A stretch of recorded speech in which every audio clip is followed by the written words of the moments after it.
आणि मग आता तर तुम्हाला फक्त 1,500 रुपये देऊन थांबणार नाही आम्ही आमच्या लाडक्या बहिणींना लखपती बनवणार आहे, लखपती. आणि म्हणून लोक आताही म्हणतात ही लाडकी बहीण योजना बंद होणार, लाडकी बहीण योजना आता बंद करणार. काही लोक काय काय म्हणायला लागलेत. आता विधानसभेच्या वेळे असंच खोटं फसवलं, पण तुम्ही फसले नाही. मी तुम्हाला सांगतो, तुमचा लाडका भाऊ सांगतो, हा एकनाथ शिंदे सांगतोय, ही लाडकी बहीण योजना कधीच बंद होणार नाही.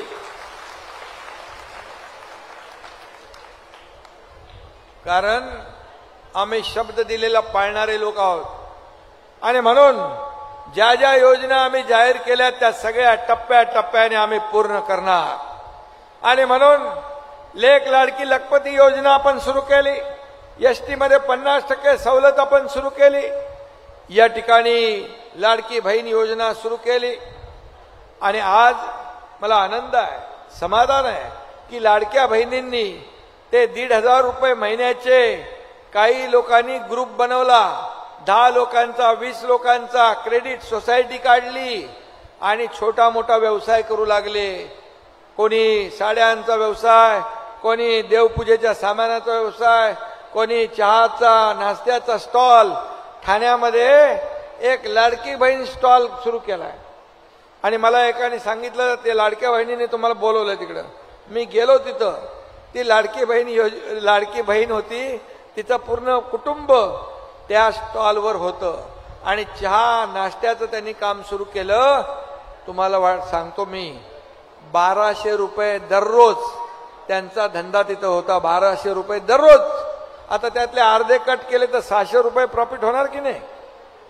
म्हणजे लाडक्या बहिणींनी फक्त पैसे काढून खर्च करायचं ठरवलं नाही, ते पैसे व्यवसायामध्ये गुंतवण्याचं काम केलंय. आणि त्याच्यातून अधिक जे काही अर्थव्यवस्थेला चालना देण्याचं काम केलेलं आहे.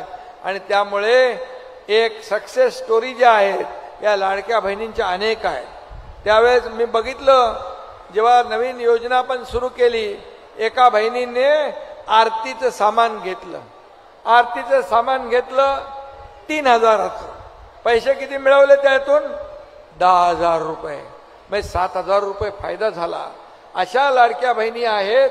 आणि म्हणून तुम्ही खऱ्या अर्थाने तुमच्याकडे आता आर्थिक स्वातंत्र्य मिळालेलं. आर्थिक तुमच्या खात्यात पैसे जमा होतात आणि तुमचे पैसे तुमच्या सहीशिवाय कोणी काढू शकत नाही.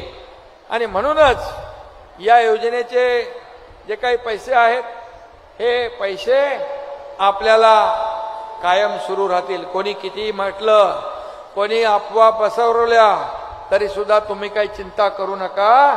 तुमची योजना कधी बंद होऊ देणार नाही, बंद होणार नाही.